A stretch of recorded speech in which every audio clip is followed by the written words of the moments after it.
What does it mean to become a pilgrim?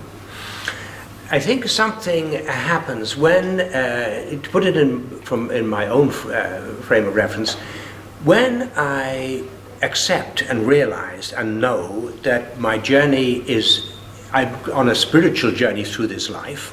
I came with a spiritual contract, and when I accept that my life is a journey, let's put it simply like that, when I know it's a journey, then whatever comes to me in life is part of my lessons that I need to learn from. So then, instead of what I would have previously thought of dramas or upsets, they become, now what's this? What has this arrived for in my life to teach me?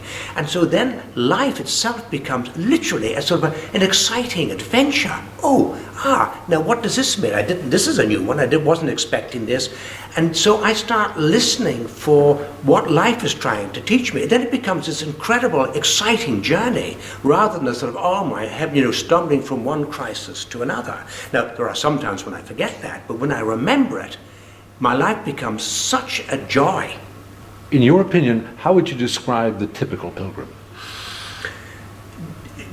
The typical pilgrim changes. Before they know they are a pilgrim, most people step out on a pilgrim path like the Camino, not really accepting that they're a pilgrim.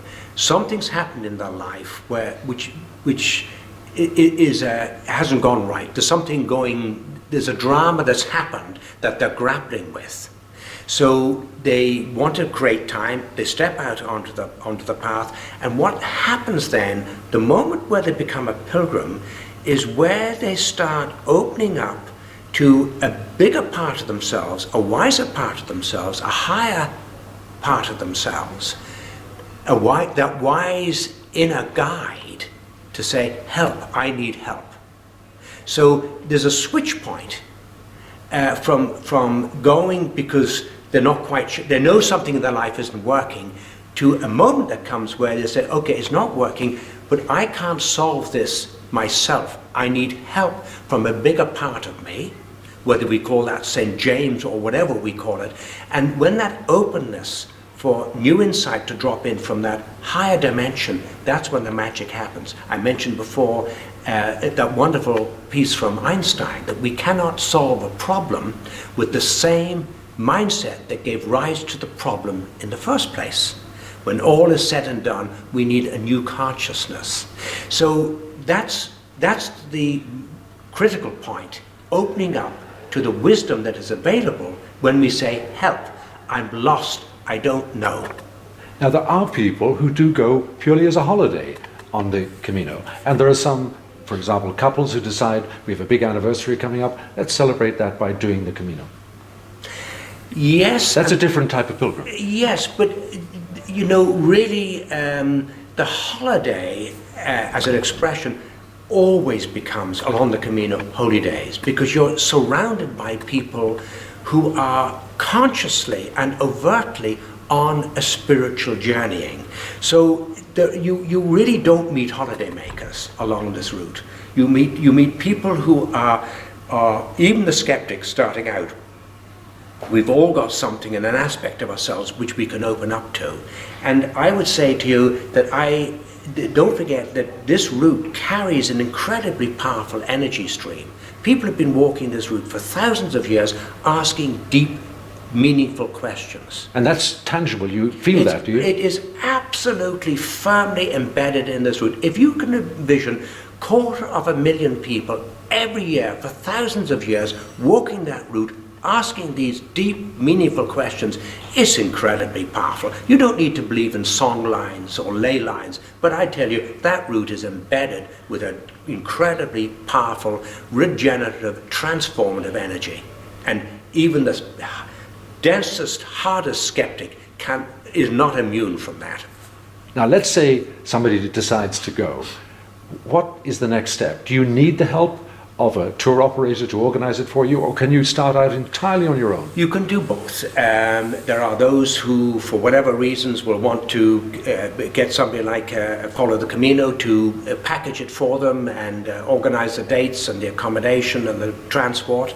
Others can, there are in virtually all countries around the world, there are confraternities, that is, local associations formed to help pilgrims prepare and get out onto the Caminos. They've got them in Ireland, the Friends of the Way of St. James in Ireland, wonderful organisation, very active. The same in the UK, South Africa, Australia, all around the world.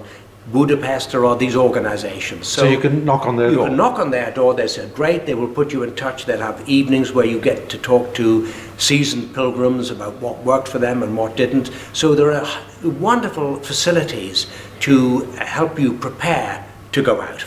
And you say it's as important to allow time for spiritual preparation as it is for practical preparation, like what do I pack? In an ideal world, I say you're going to travel this, because it's an overtly spiritual path, you're going to be traveling two paths simultaneously. We have a body which needs to be taken along the route, and it needs to be housed and fed and watered. You've also got a spiritual body, and it needs to be housed and fed and watered and nurtured. And both these things, they're not separate, they're together. It's a simultaneous pathway, both together, and each should be prepared for. Now, the reality is that most of us just stumble out onto the path. We haven't prepared ourselves, and we arrive out with our muscles, physical muscles and our soul muscles are tired and atrophied. That's how most of us arrive. But then, if we're sensible and we open up to, easing ourselves into the journey, our body, our soul, our mind becomes acclimatized and energized to the route. Can you give a practical example of what one can do to prepare oneself spiritually? Yes, absolutely. If you were to dial in onto your web browser, which I did recently, spiritual journeying, you will get something around 5.5 million hits will come up, those two words together. So the web, the internet, is a fantastic opportunity to look. Go to your local library, your local bookshop, go to the section on self-help or whatever. The bookshelves are full of wonderful books to help you prepare for this. There's a wealth of information out there, and of course the pilgrim associations themselves, they will provide you with reading material. In my books I've got a bibliography at the back of suggested reading. Now again, most people preparing for this probably, they'll pressurize people, but if you can, yes, please prepare yourself, and also prepare some questions before you go. I've got some questions in each of the books to help you reflect and ask some of those deeper questions that sort of bubble to the surface when our lives begin to, reach a crisis point. And maybe start a journal. And absolutely start a journal. There's nothing, most people, writing a journal is wonderful, because out of that then comes new insights and new questions. So a journal is a great way to help prepare for this. Are there any health or age limits? No, I would say absolutely no. It's sensible, if you've got, you've had heart problems, or you've got diabetes or other, medical issues, go and speak to your GP. But my experience is that anybody, in whatever condition it is, you bring it, you drag it onto the Camino, and providing you are sensible in the early parts, you don't overdo it, you don't try and keep up with somebody who's up ahead, you find your own pace, and you're sensible in the first week to 10 days, your body, your mind, your soul will acclimatize and adjust, and from then on you will find it getting easier and easier, and you will find your own pace. So, and of course with the Camino Frances, there's accommodation all along the route, so you can stop at any stage. You can stop in the next half an hour, or if you want to go for another hour. And of course you can't book in advance on the Camino into the albergues. You have to just arrive. So, there's this wonderful openness to, you just keep going until you're tired, until your body says, I need to stop. And then you stop at wherever you are. Is it possible in a wheelchair? Absolutely. Every year, wheelchair people arrive at the end. Absolutely. Again, you need to pace it but the whole people do it absolutely in wheelchairs. And is cycling cheating? No, there's no cheating on the Camino. You will get a different experience when you cycle. In what sense? Well, in the sense that you're going at 3 times the speed of a walker. You're having to watch out for traffic. Things are flashing.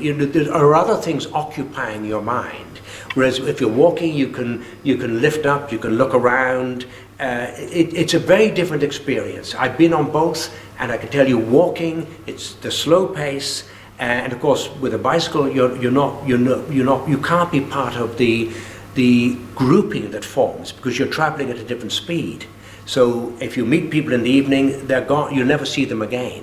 Whereas this walking group, because you're all walking at the same pace, you're forming this family that we spoke about earlier. This family forms because this group has emerged out of which you each all walk at 3.5 kilometers an hour. So you miss out on that aspect of pilgrimage, but it's all legitimate.